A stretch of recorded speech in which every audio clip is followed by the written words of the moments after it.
and you do not have immigration status, we are here to help you. While we understand navigating the immigration system is challenging, we offer services to aid in that process. So the majority of our clients are recipients of U visas, T visas, VAWA, special immigrant juvenile status, and other forms of humanitarian relief. In order to qualify for the U visa, which is what the majority of our clients do qualify for, you have to have been a victim of a crime in the United States. You have to have suffered physical or mental harm because of that. You have to have information about the crime and are willing to aid in law enforcement in the investigation and prosecution of that crime. So that's usually what people qualify for with us. And the majority of the work that we do is applications for U visas for clients. I will reiterate this at the end of our talk again today, but if you do feel like you qualify for this relief or you're interested in finding out more information and you don't have immigration status at the moment, you can reach out to our national line. The number is 202-808-3311, or you can go on our website, which is mujeres.org for more information. Okay, so first, I want to say we have a very special guest today with us, Miss Sandra Jackson. She's the president and CEO of House of Ruth. We're so honored to have her speaking with us today. House of Ruth empowers women, children, and families to rebuild their lives and heal from trauma, abuse, and homelessness. Ms. Jackson, welcome to Mujeres. Thank you so much for speaking with me today. And how are you this Friday? I am wonderful, and I am so excited and happy to be with you guys this morning. This is a very important month, of course, as you well know, Domestic Violence Awareness Month. And so we are very happy at any opportunity that we have to come before an audience and talk about how we are showing up in this community and how we are supporting this community. So thank you. Thank you so much. Of course. Thank you so much for joining us. Great segue. So I was going to say October is Domestic Violence Awareness Month. We are working to showcase the work that's being done by wonderful organizations like yours and ours, and in order to combat the effects of domestic violence and empowering women and families to rebuild. So I plan to ask you some questions on House of Ruth itself, the work that your team does, and any advice and resources that you have for our listeners that are going through similar experiences or are interested in potentially getting services from either of our organizations. So I'll also hopefully be moderating some questions and comments that come through. So hopefully we'll have time to address those as well as they come up. So yeah, that's how the chat will be going today. Great, looking forward to it. Thank you. Wonderful, thank you so much. So first, just kind of to open it up, if you can tell us a little bit about yourself and your experiences and what brought you to working at House of Ruth. Absolutely. Well, I am a clinical social worker by training, and this is an area of work that I've always wanted to do. I tell everyone that my mom was really my first example of a social worker. She was not formally trained, but she did a lot of compassion work and to community, to friends and family. And I just love to see what she was doing. So as I started thinking about careers and what I wanted to do with my life as a young person, I was drawn to social work. And so I attended George Washington University initially and received a bachelor's degree in human resources and development. And then I furthered my training at the Howard University School of Social Work, where I received my master's degree in social work. And so I've been in the field for almost 30 years. I started as a frontline social worker, actually working with families. And it's the most rewarding work that I have found. And I continue to find it very rewarding. Obviously, I am now president and CEO for House of Ruth, but it still affords me that opportunity to see lives changed and transformed as a result of the work that our frontline staff does. And so I'm just absolutely excited about this work, and I wouldn't do anything else. I am, there's a saying that says, you know, what kind of work would you do even if you didn't get paid to do it? This would be the work for me. That's wonderful. It's wonderful to have people like you in this field and who are truly passionate and you know, have such a drive to help people. So that's wonderful to hear. And I was going to say, our moms are always the first social workers in our lives. That's I love hearing that. Right? That's a mom wears many hats, and social worker is definitely one of them, for sure. They are CEOs in themselves. Exactly. I couldn't agree more. Absolutely. Yeah. So I was gonna say, so you did start out as a social worker yourself. So then are you able to, in your role as president and CEO, are you able to work directly with clients anymore? Or how does that? So it's a little different. Obviously, I'm not Right. doing the frontline work myself, but I get Right. a lot of opportunity to interact with our participants. I mean, Okay. in various program meetings that I'm in. I've done listening sessions throughout my agency and various programs just to sort of hear how people are receiving the services, what they're thinking about the services, what can we improve? Because again, we're there for them. And so I love to hear what's working and what's not working. One of my favorite programs is a program on TV where the CEO goes into the company's disguise. Well, I don't do that, but I do sit down and I listen. And I have a very open door policy that program participants can call me at any time and say, hey, I don't like this, or they can call me and say, you know what, this is really great, which I hear both sides. And I love to hear both sides because it tells me what I need to do from another level when I'm thinking about programs and thinking about services and where we need to pivot to and how we need to pivot. It's always good to know how is this feeling to the people that are actually receiving the services. So I welcome that opportunity. So yes, I get that kind of hands-on in the programs, often going to a number of the events that the various programs are having. So I get the opportunity to talk to the program participants at that time as well. Got it. Yeah, no, that's wonderful to have an open door policy. I'm sure too, clients and people that are looking for services with you are honored to be a part of shaping how you're able to better meet needs of other people too. Speaking of House of Ruth, I mean, if you can tell us a little bit about its history and as an organization in DC, and what you guys focus on at your organization. Absolutely. House of Ruth is actually 45 years old. Actually, the oldest social services agency in the District of Columbia that is dual in its work. We address homelessness and domestic violence. Okay. When House of Ruth was established back in 1976 by a Georgetown sociology professor, Dr. Veronica Maz, who was also instrumental in starting two other well-known organizations in the district, and that is Martha's Table and So Others Might Eat.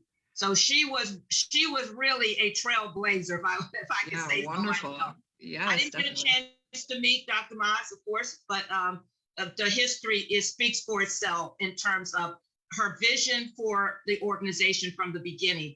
House of Ruth started with one program housing 8 homeless women individually. And we have grown, obviously, over this 45-year period to 15 programs. We not only have programs for single women, but we also have programs for women and their children. And as you said earlier, a lot of our services are a growth of what those women have come to the table and needed in order to rebuild their lives. For example, when women started coming with children, we knew that we had to have services for children. And so 30 years ago, a child development center specifically for children that have been impacted by homelessness and domestic violence was started. And last year, we completed a brand new building in Ward 7, our brand new child development center called Kids Space. And it is wonderful. It is the most fabulous, if I must say so myself, the most fabulous building that there is bright, is colorful, it's all the things that a place a child would want to come. Space for our therapists, and we provide speech and language therapy, occupational therapy, physical therapy, all of the things that the children need in order to be ready to go to school to learn. And those children that we serve are anywhere from 6 weeks to 5 years old prior to going to their regular school setting. And then as the women and children were coming, we realized that many of them had years of trauma that they needed to work through and heal from. And so we started a counseling center. And this counseling center provides counseling services to anyone, male or female, that have been impacted by domestic violence. from anywhere, Washington, D.C., Maryland, and Virginia, that counseling center serves. Obviously, housing has been our bedrock, our foundation. So we offer housing services to those women and individuals that are fleeing domestic violence, so that they can have a safe place to live with their children and with their families, because that's really the beginning. You have to be in a safe environment to be able to move forward in any of these domains, even with the healing and understanding what has happened to you and how to rebuild your life, how to form healthy relationships, how to protect yourself and protect your child. But as we know, in that first layer, that first foundation has to be safety. You got to be out of that environment so you can even think. So housing is our bedrock, and then we can move forward from there. So housing, the Child Development Center for our children, the Counseling Center for our counseling services are our three main lines of work that we offer. All of our services are free. There is no charge for services at all. If you are impacted by domestic violence, if you are homeless, those are all of the service you can partake of. Wonderful. So, I mean, you kind of touched on a lot of it already, but I was going to say, if you can just maybe do like a breakdown of those services, like for example, if someone was to come through your door, kind of like how an intake maybe goes, or you know, how you break down, you know, what's needed for them, and what you're able to provide. Sure. So the first line usually is someone calling our intake service. We have a centralized intake process. So whether it's housing you need, counseling services, child development services, because we not only serve women and children in our Kids Space Child Development Center from our programs, we serve women and those children from other programs across the city as well. Because it's uniquely geared towards supporting children who have been impacted by domestic violence and homelessness, which is a very different kind of services. You know, and people often ask, well, can't they just attend your traditional child development center? And I would say no, because they have needs that are uniquely different. And so we want to make sure that we're addressing their unique needs as opposed to general needs. So it starts with a call to our intake services department.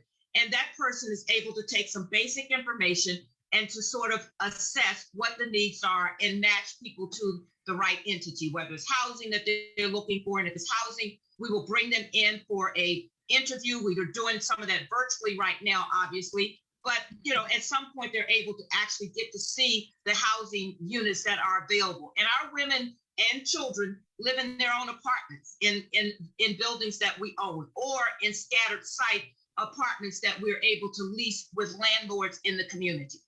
Wow. And so they get a chance to see those spaces, to see where it is that they would actually be living. And from there, then they are brought into the program. And of course, we start by assessing what their needs are, what their goals are, because I think it's very important to understand what our participants' goals are. Yes, there may be some general things across the board, but all of our women and our children have needs that we know are specific to them. And we want to make sure there is a partnership in meeting those needs. So we're addressing those things, whether they're career goals, whether they're educational goals, of course, the counseling goals, and as likewise for the children. So we develop a plan, not only for our women and the adults, but we also develop a plan for our children. The same thing happens at our Kids Space property. And then, of course, if they're looking for counseling services, then when they reach the counseling center, there's again an assessment done with them, a case plan developed with them about the goals, and then they're set up with a counselor. And I definitely want to be clear that we are able to address Latinos. We have a Latino counselor in our counseling center, so we are able to address those needs as well. I was going to ask, if you have Spanish speaking staff, and wonderful. Because I was going to say, as I might have mentioned already, we do service the mostly the Hispanic community. So I want to make sure that that we advocate for their language needs as well. So that's wonderful. Absolutely. Wonderful. And then if maybe you can, I mean, you bring up an interesting point about like the specific needs of children who have who are, have been in the house and, and experienced domestic violence. And if you can maybe speak to kind of what those particularized needs are and how you do address them with your Sure. organization, because that's just a very interesting point to me, and something that I do think people think, kids are immune, or kids are resilient, or it's not happening directly to them, so they don't maybe necessarily aren't thought of as like the main people that need the services as much as the parent victim.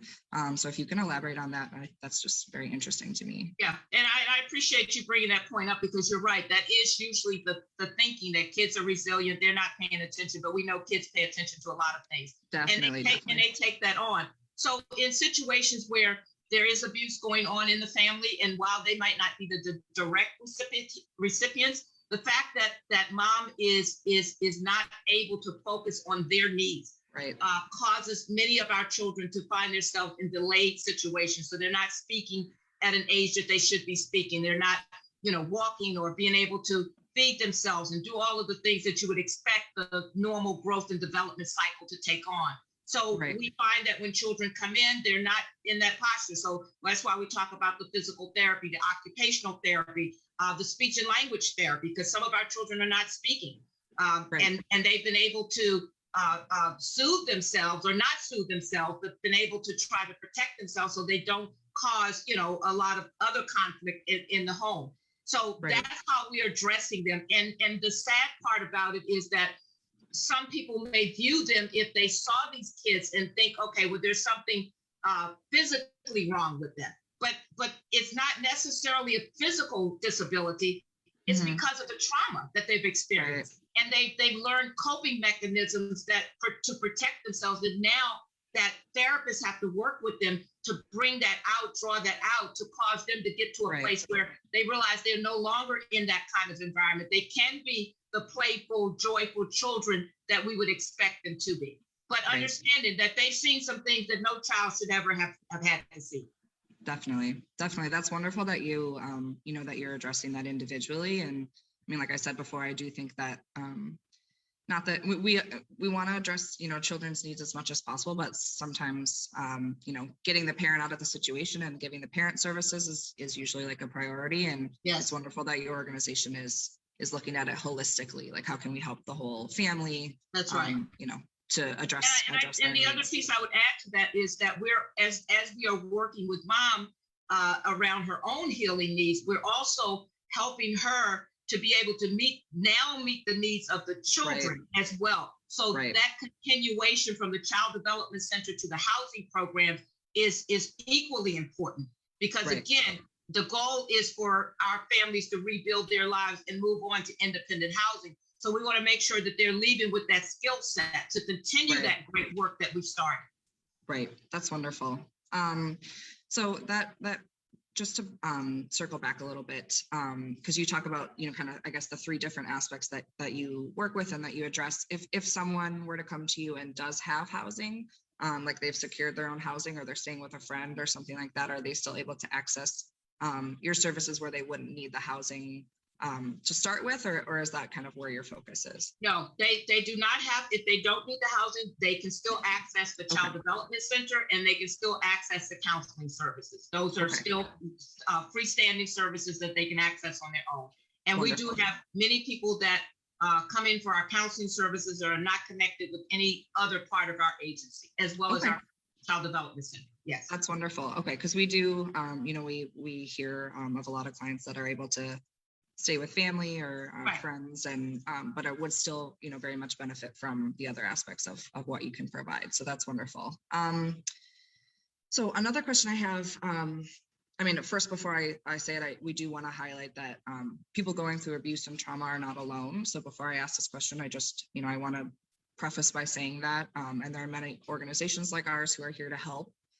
So maybe if you can speak to any experiences that the women that you and families that you service are going through, and just to kind of, help our listeners understand that, they're not alone, and there are other women going through similar experiences as them. Absolutely. Well, we know that domestic violence touches every population, every socioeconomic group, every race.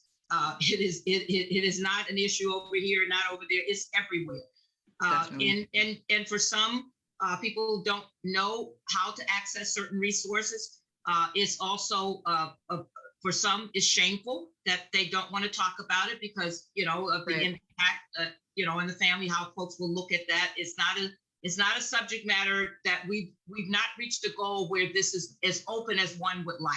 And that's why this is a great opportunity to talk about it, because it should be. If people should feel comfortable enough that if that something like that is going on, that they can reach out and talk to others about that. But we're not totally there yet. So, but it does. And the fact of the matter is, and abuse comes in multiple forms. It's not just physical abuse, it's emotional abuse. It's verbal abuse, it's financial abuse. I mean, it covers all spectrum. And usually people are isolated. That's usually how abusers are able to keep folks in these kinds of situations, because they isolate them from families, from friends, from community. They don't have access to funds. So you find women that don't feel like they can leave, because where would they go? They have no resources. How will they take care of their children? All of those things are reasons why many people stay in the situations that they stay in. They don't have education. They don't know how they can get a job to even take care of themselves.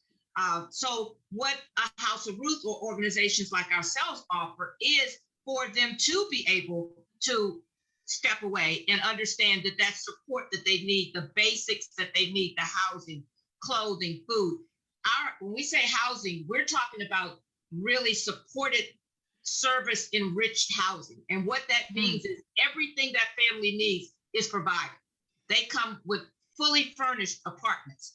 And these are apartments, and I'm very clear about this, these are apartments where I would live in, or because I will not allow any family to move into anything that doesn't fit where I would live or my family would live.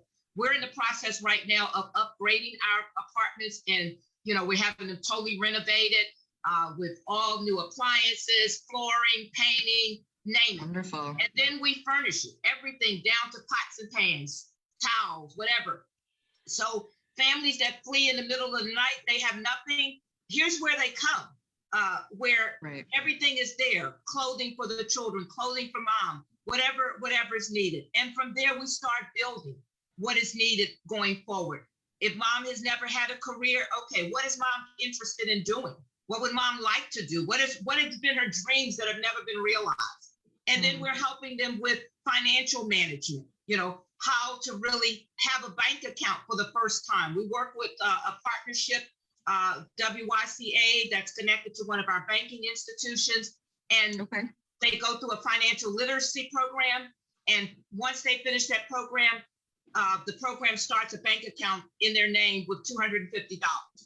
And then we teach them banking skills and household management skills and financial skills and budgeting skills and all of those kinds of things. So, because what is that going to do? That's going to build their level of independence so that when they leave us, they have all of those things and they're ready to move forward. And so then again, helping them with jobs and careers. And, we've had women go on to to go to college themselves, which they never thought that was a dream. We've had That's women so wonderful. finish with their master's degree. And matter of fact, we have a board member. One of our board members is a former program participant. Wow. She has a master's degree in social work, and she's doing this work now. Wonderful. That's so wonderful. We have a young lady that just spoke at our donor event a couple of weeks ago, program participant. She's moving on with her family from our programs into independent housing. And she has a position now with Metro. Just exciting. We've had kids that have come through our program. And I mean, these are kids that, came through many years ago, but now they're adults, they're in college, they're doing well. Kids that have gotten scholarships to the best colleges across this country. We've had kids go to Harvard. I mean, it's just unbelievable, the transformation that happens when you have support. And when we think of our own lives, many of us have had obstacles. Maybe it wasn't DV, but we've had our own share of obstacles. If we're honest about it. And what helped us move forward? What helped us move forward is that we had a support system. We had somebody behind us. We had somebody that was encouraging us and pushing us and was there for us. That's what we offer for these women and children. We're their safety net to move them forward. That's so wonderful. I mean, I'm inspired by the services that you're offering and how passionate you are about, what you're able to provide. And, hearing those success stories and hearing, how impactful your services can be for people is, so influential. And I'm hoping that people that are listening are able to hear just, how impactful that can be. Because you bring up such a good point. Like, once you're able to see that there are places that can provide you support and, can, meet your basic needs, there's, so much opportunity for growth and for Absolutely. development. Exactly. That's so wonderful. It looks like we do have a question from the chat. So I just wanted to ask you, actually defer it to you, because I think you'd be a better person to speak to it. So one of our listeners asked, why do victims sometimes return to or stay with abusers? A very good question, and something that I think you likely get a lot and are able to elaborate on. And I think what I said earlier is some of that people don't realize they have options, and and they stay because of the shame. They stay because how am I even going to do this? There's a big world out there. I don't even know how to navigate that world. I don't even know what's out there. I don't know what's available to me. I don't know how this would work. It's a change, and change is difficult. Sometimes, people, this is what I know, and they learn to accommodate that. But when they realize this is something that I can achieve, I can do with a little bit of support, then they do move on. I think the financial piece is a big piece that we hear from women all the time. Say, I didn't have any money. I had no access to money. I didn't even have money for a bus ticket, let alone anything else. So how was I going to feed myself? I was going to feed my children. I didn't want to end up on the street, So that's the biggest fear that people have. And then, of course, because of the isolation, abusers have told them, I'll take the children away. I'll track you down. I'll do this, I'll do that. So all of that, the fear tactics that have been placed upon them. I would like to say all of our housing is safe housing. We don't have signs on our housing or anything like that. So once they are there, no one knows they're there. So they're safe. That is a safe house for them. We have security around our housing 24/7. We have staff 24/7 in our program. So they are truly safe. And I think that's important, because the first thing people want to know, well, what happens if my abuser finds me? Right. And will I be in further danger? Right. That's that's important to keep in mind, that that you're giving a safe space, that they can kind of be free from that immediate worry or immediate fear. And I would just elaborate from our end, from Mujeres, for legal services with immigration. Something that we hear frequently is that people are afraid, that they're maybe not here legally, or they don't have status here, which has its own ramifications itself. For fear of wanting to go to the police, or thinking that, you could get deported, or something could happen to you, immigration, like have immigration consequences for you. So that's right. We do hear that a lot. And I would just say, for Mujeres purposes,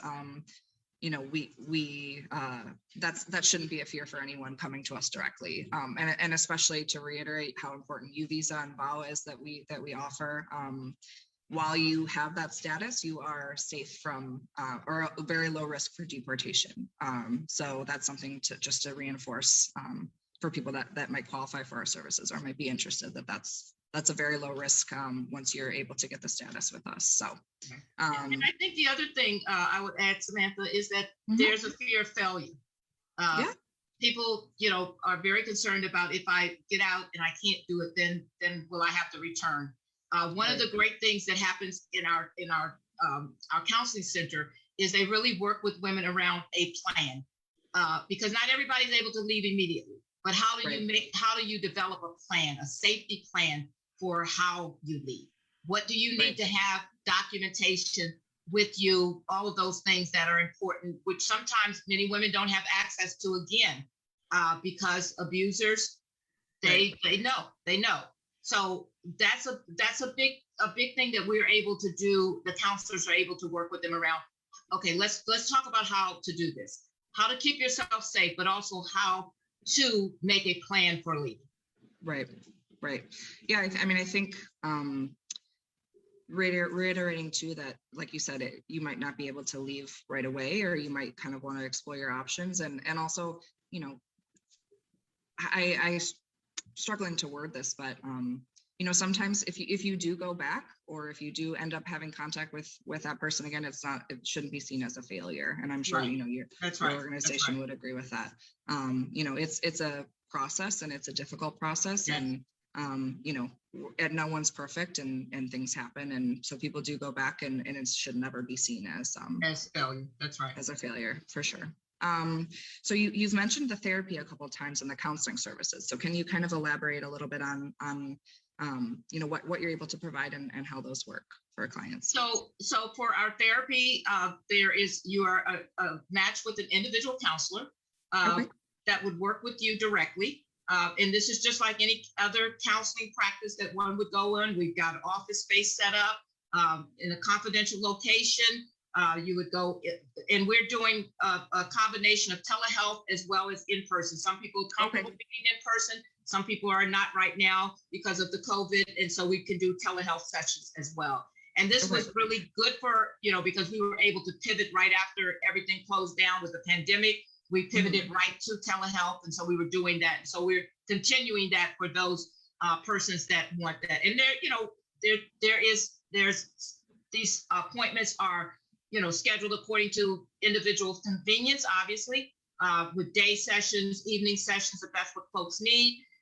And as I said, in an office, we do all of our cleaning, sanitizing, PPE equipment. So we're making sure people are safe when they come in as well. But you have an individual counselor that you're working with, and that person is there to support you throughout the process. And as you said, it is a process. And for some people, it's a shorter period of time. For others, it's a longer period of time. But that in no way prevents us from continuing the work that we need to do.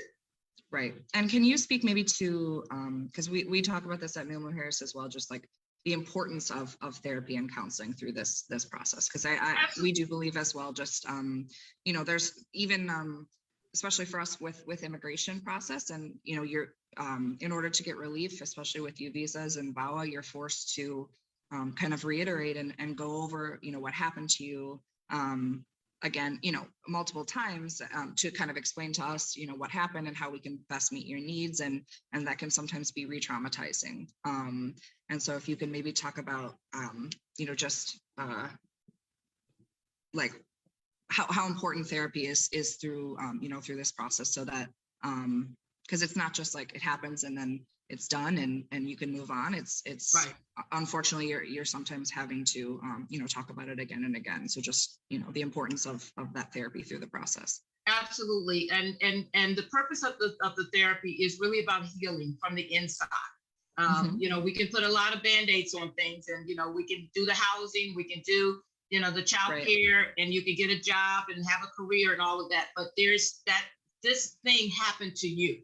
And I think what's important is something I've heard, that we use a lot, is not you, but it's what happened to you that we really need to focus on, because some people take this on, what's wrong with me, why, and it's not you, but it is about something that happened to you, and helping you to understand what it is that happened to you. And for some, it's not just adult abuse. Some of this goes back to childhood. And people that have experienced trauma in their childhood. So now we've got complex trauma over multiple years of one's life, and helping them to unpack that and understand that, but also helping them to understand some new skills, so that when they will understand and know what a healthy relationship is versus what an unhealthy relationship is. Because the goal is to help them not to have this thing happen repeatedly to them, that they'll have some safeguards going forward. And more importantly, how do they help their children going forward? So it's also about them, but it's also about the children, but it's about healing. Right. I love that you said that it's not you, it's it's this thing that happened to you. That's wonderful. Because I can, speak to my experience as a woman, and I know other women that feel this way, where we tend to internalize and take things on as, our issue and our problem and our thing that we have to deal with. And why did I let myself, get in this situation? And it's important. That's beautiful. That, that you word it that way, that it's something that happened to you. It is not you personally. That's wonderful. Yeah. Yes. So one of my final questions, and it's actually a question that's been asked in the chat too. So this person is reading my mind. Alicia is asking, what can I do to help empower women? I apologize. That's my buzzer in my background. What can I do to help and empower women who are going through domestic violence? I think first and foremost, you can be a listening ear. You can be there as a listening ear to one, hear them, believe them, because sometimes when women tell their stories, especially to family or others, they're not necessarily totally believed. They're not listened to, or they're being told, oh, you can handle that. It'll be okay. That happens. Sort of dismiss it. So I would say, listen, take them seriously. Ask them what help they need from you. Right. Offer resources like a House of Ruth or others that they can talk to an expert. Can I get you to somebody that you can talk to about this and help you understand what is going on? That's something. Can I go with you? Can I take you? Those are great ways of supporting individuals. Right. I was going to say to elaborate on that, just acting as an ally, and I would say too, we're here to destigmatize the fear surrounding domestic violence and the shame, and part of us promoting this and speaking with you today is to just reiterate that people are not alone in this experience. And like you said at the beginning, it touches people of all different situations, not just people that, are lower income, or people experiencing homelessness, or people from a certain ethnic group, or people of all, walks of life can be touched by this, for sure. So yeah, reiterating that, and that people are not alone. And I don't know if you can elaborate on acting as an ally too, because that's something that we do emphasize at Mujeres, that we are also allies to absolutely, allies and advocates as well. Yes. Exactly. Yep, and definitely. Again, I think having information that, if someone speaks to you about it, say, hey, I would be more than happy to do some research, get you some information, but I'm here for you. I'm here to listen to you. I believe you. I want you to know that I'm here if you want to call me or talk with me. But can I get you to some place that can give you some more specific information, and maybe even offer you some options that you can consider, not telling them what to do, but here, let me give you some information. Because I think when you have information and you're informed, then you can make a better decision. Right. When you know that there are things out there, or places out there, or supports out there that can support you. Right. What would you say to someone too? Because I've heard this conversation from people sometimes that view it as, well, why didn't you do something earlier? Or why didn't you, this is on you to take care of. Like, why didn't you leave, at the first time something happened, or that kind of commentary. I don't know if you could maybe speak to what you would say to people that view it that way, or think that way. Right. Well, I think what you said a few minutes ago really speaks to that. When we look at our own lives, hindsight is 20/20. Definitely. If I knew then what I know now, I probably would have taken some other steps in some other areas, but I didn't know. And I think it's so much of a shock initially, as I hear from women as they're talking about this, that, first of all, you even have to come to grips with, is this real? Is this really what this is? Is this really happening? Oh, no, they didn't mean it that way. No, that's not necessarily how it happened. We sort of make excuses for things. And again, you don't know that you're doing that initially, because you don't even have a framework in which to put it in and understand, well, no, this really is unhealthy. Well, he only hit me a little bit. It's just hard to fathom sometimes. As I've heard this from the women, and I can understand, it's almost a shock. Somebody that, especially in intimate partner violence, where someone has said they love you, they care about you.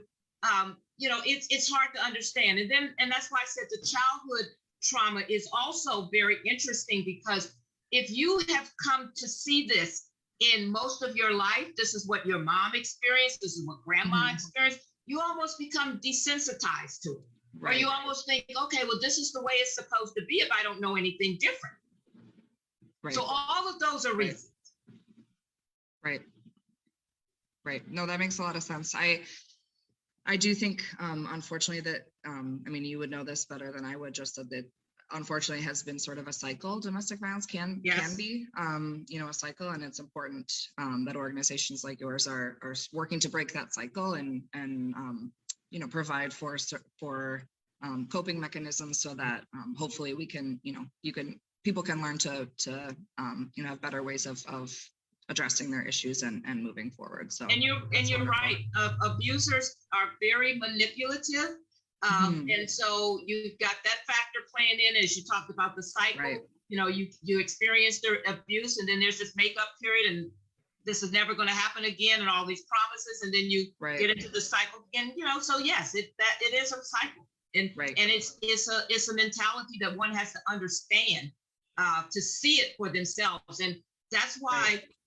When women come to us, the housing and the stability is so important because they need to be out of that environment to be able to step back and to see what is happening or what has happened to them. Right. Yeah. Getting yourself in a safe situation so that you can step back and view, for sure. So I guess, one of my final questions I'll ask you is, what words of advice or would you give to someone who, is listening to us today and who feels like they might want to, make that jump and make that leap and take the first step and contact you, but they're, still kind of debating it and might be afraid to come forward. So what words of advice would you give to someone in that position? So my first word of advice is congratulations that you're at that place of thinking, I want to talk to somebody. I might want to consider some other options. I would say give us a call. You can call our counseling center. Our main number is 202-667-7001. And the counseling center's extension is 515, or you can go to our website, houseofruth.org. And we are House of Ruth in the District of Columbia because there is another House of Ruth in Maryland. We are not connected. So I want to be clear about that. So it's House of Ruth in the District of Columbia.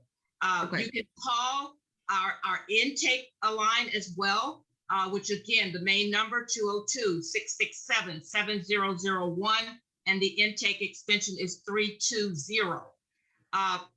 By calling either one of those numbers, and especially the counseling center, if you want to start there, is you'll get an opportunity to speak to a counselor, directly to a counselor who will talk through the process with you.